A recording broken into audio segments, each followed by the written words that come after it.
प्रणाम। सुशीलकांत मिश्रा जी का एक प्रश्न है। विद्वज्जनों से निवेदन है कि क्या महर्षि दयानंद सरस्वती जी ने चंदन लगाने और संकल्प में पैसे हाथ में लेकर संकल्प करने का विधान कहीं लिखा है? क्या ये दोनों वैदिक क्रिया हैं? मार्गदर्शन करने की कृपा करें। ऐसा इनका प्रश्न है।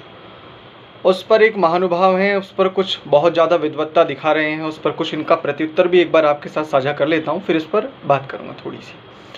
महर्षि दयानंद सरस्वती जी के लेखन और शिक्षाओं में चंदन लगाने और संकल्प में पैसे हाथ में लेकर संकल्प करने का उल्लेख नहीं है। महर्षि दयानंद सरस्वती जी ने वेदों और सनातन धर्म की शिक्षाओं पर आधारित एक सरल और शुद्ध धर्म का प्रचार किया था। चंदन लगाने और संकल्प में पैसे हाथ में लेकर संकल्प करने की प्रथा वेदों में नहीं पाई जाती है। वेदों में वर्णित धार्मिक अनुष्ठानों और क्रियाओं में इन दोनों का उल्लेख नहीं है। महर्षि दयानंद सरस्वती जी ने अपने ग्रंथ सत्यार्थ प्रकाश में वेदों और सनातन धर्म की शिक्षाओं को विस्तार से बताया है। इस ग्रंथ में उन्होंने धार्मिक अनुष्ठानों और क्रियाओं के बारे में भी विस्तार से चर्चा की है, लेकिन चंदन लगाने और संकल्प में पैसे हाथ में लेकर संकल्प करने का उल्लेख नहीं है। इसलिए यह कहा जा सकता है कि चंदन लगाने और संकल्प में पैसे हाथ में लेकर संकल्प करने की प्रथा वेदों और महर्षि दयानंद सरस्वती जी की शिक्षाओं पर आधारित नहीं है। ये इन महानुभावों का उत्तर है। इस पर न जाने क्यों उत्तर देने की बड़ी तीव्र इच्छा रहती है। योग्यतापरक उत्तर हो तो उसको स्वीकार किया जाना चाहिए और वहाँ पर प्रयास करना चाहिए, किंतु जहाँ गति ना हो वहाँ अपनी मति रखने से बचना चाहिए। मति के अनुसार ही गति ठीक है। अस्तु, मैं प्रश्न पर आता हूँ सुशील जी के। सुशीलकांत मिश्रा जी का प्रश्न है कि महर्षि दयानंद जी के अनुसार क्या चंदन लगाना और संकल्प में पैसे हाथ में लेकर के संकल्प करना, ये महर्षि जी ने इसका विधान किया है कि नहीं? तो ये बताओ, क्या सब कुछ विधान महर्षि जी ने किया है? अच्छा, कितना विधान किया है महर्षि जी ने? कितना बताइए। जिसको आप जिस यज्ञ को स्वीकार करते हैं ना, आप भी जानते हैं कितने प्रकार के यज्ञ तो आज भी दक्षिण में भी प्रचलित हैं। यज्ञ की एक एक परंपरा को, केवल अग्निहोत्र वाली परंपरा को, केवल इतना सा। तो महर्षि दयानंद जी ने जितना कहा बस वही है सब कुछ।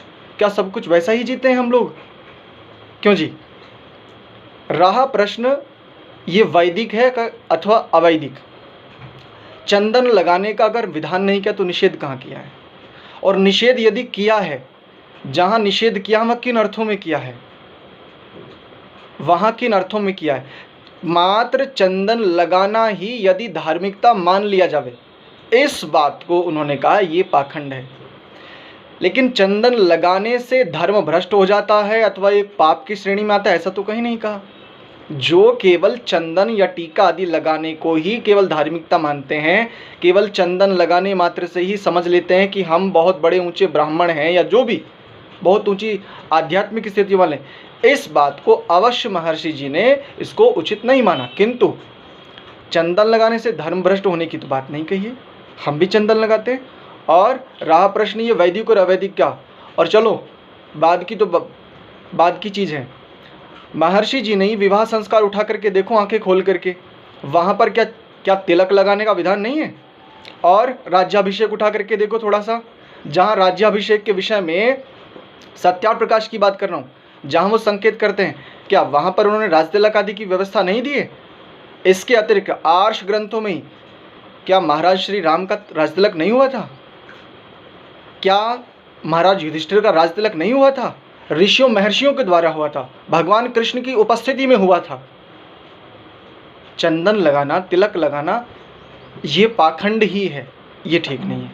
ये एक पक्षी होकर के इस तरह से विचार करना ये बिल्कुल ठीक नहीं है। संकीर्णता नहीं होनी चाहिए। केवल मात्र चंदन लगाना ही धर्म मानना, ये अनुचित है, ये पाखंड है। जैसे मैं उदाहरण के लिए कहूँ, मैं मांस भक्षण करूं, सब कुछ करूं, सब अनाचार अनैतिकताएं, सब ऐसे दुष्टाचरण मेरे व्यवहार में हो, मेरा आचरण भ्रष्ट हो, और मैं केवल माथे पर चंदन लगा लूं, और चंदन लगाने मात्र से यदि मैं स्वयं को ये मानता हूं मैं बहुत बड़ा धार्मिक हूं, ये अनुचित है, ये शास्त्र विरुद्ध, ये पाखंड है। या माथे पर मैं चंदन लगा करके घूमता हूँ और सत्य के विरुद्ध व्यवहार करता हूँ, आचरण करता हूँ। न जीवन में यम है, न नियम है। झूठ बोलता हूँ, पाप करता हूँ, चोरी करता हूँ, अब्रह्मचर्य आदि स्थितियाँ जीवन में है, इत्यादि। दूसरा प्रश्न, धन लेकर के संकल्प, हाथ में पैसे लेकर के संकल्प करना क्या वैदिक है अथवा अवैदिक है? देखो जी, मुख्य बात समझो, ये जो जल लेकर के भी संकल्प कर रहे हो ना, प्रश्न तो इस पर भी खड़ा हो सकता है फिर, ये जल लेकर के भी संकल्प करना वैदिक है कि अवैदिक है? प्रतीक को नहीं समझना हमने, ये किस प्रयोजन को समझाने की चेष्टा है। हाथ में आप जल लेकर के संकल्प कर रहे हैं अथवा हाथ में आप धन लेकर के संकल्प कर रहे हैं, ये प्रतीक है प्रयोजन का। यदि आप जल लेकर के संकल्प कर रहे हैं तो यहाँ पर आध्यात्मिक उन्नति, शुद्धता, पवित्रता, ये मुख्य प्रयोजन है। और यदि आप धन लेकर के संकल्प कर रहे हैं, ऐश्वर्यों की वृद्धि प्रयोजन है यहाँ पर। इसमें कोई अवैदिकता, कोई अधार्मिकता, ऐसा करने से कोई धर्म भंग नहीं होता। हाँ, यदि कोई अपनी आजीविका के लिए ऐसा करवा रहा है तब भी वो जीविकोपार्जन है, बहुत ज़्यादा उछलने की आवश्यकता नहीं है, किसी को भी उछलने की आवश्यकता नहीं। हम सबके पास कुछ कुछ बूंदे हैं, मात्र कुछ कुछ बूंदे। कितना जानते हैं हम लोग? तो पौराणिक, मैं वैदिक, ये वो ताम झाम नौटंकी नाटक, बहुत थोड़ी थोड़ी सी बूंदे लेकर के हम लोग उछलें, ये ठीक नहीं है। बहुत सारी अच्छी चीज़ें प्रत्येक व्यक्ति के पास हो सकती हैं, इसलिए इसे स्वीकार करना चाहिए। और ये जो महाशय हैं मनोज वैदिक करके हैं, भैया ऐसा है, वेदों की तो बात बाद में करना, पहले सत्यार्थ प्रकाश को आंखों से नहीं, चर्म चक्षु से नहीं, मर्म चक्षु से पढ़ो। तनिक एक बार राजधर्म विषय को पुनः देखो, तुम्हें समझ में आएगा कि तुम क्या कह रहे हो, इत्यादि। ठीक है, तो सुशील कांत मिश्रा जी, चंदन लगाना, संकल्प में पैसे हाथ में लेना, ये सब विधान सब कुछ महर्षि जी ने किया हो, उन्हें बहुत थोड़ा सा समय मिला, ये बिल्कुल ठीक बात है। इसके लिए हमने स्पष्टीकरण दे ही दिया। और ये दोनों वैदिक क्रिया है अथवा अवैदिक, देखो एक अंत में सारभूत टिप्पणी किए देता हूँ। वेद शुद्ध बीज है और इन शुद्ध बीजों को लेकर के ऋषियों ने उगाई हैं फसलें।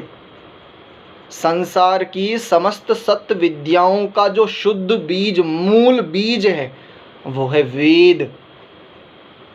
वेद सब सत्य विद्याओं का मूल पुस्तक है। सब कुछ सत्य विद्याएं जो कि त्यों वेद में, ये नहीं कहा ऋषि ने भी, बात को समझिए। इस बीज को लेकर के ऋषियों ने जो उगाई हैं फसलें, उन फसलों को हम कहते हैं आर्ष ग्रंथ, वैदिक शास्त्र, अर्थात वेद का आश्रय करके जो शास्त्र प्रणीत किए गए ऋषियों के द्वारा, विद्वानों के द्वारा।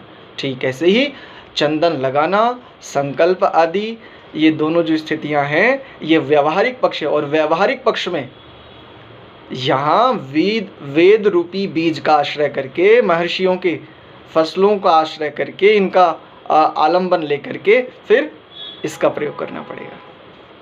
यस्य नास्ति स्वयं प्रज्ञा तस्य शास्त्रम करोति। प्रणाम।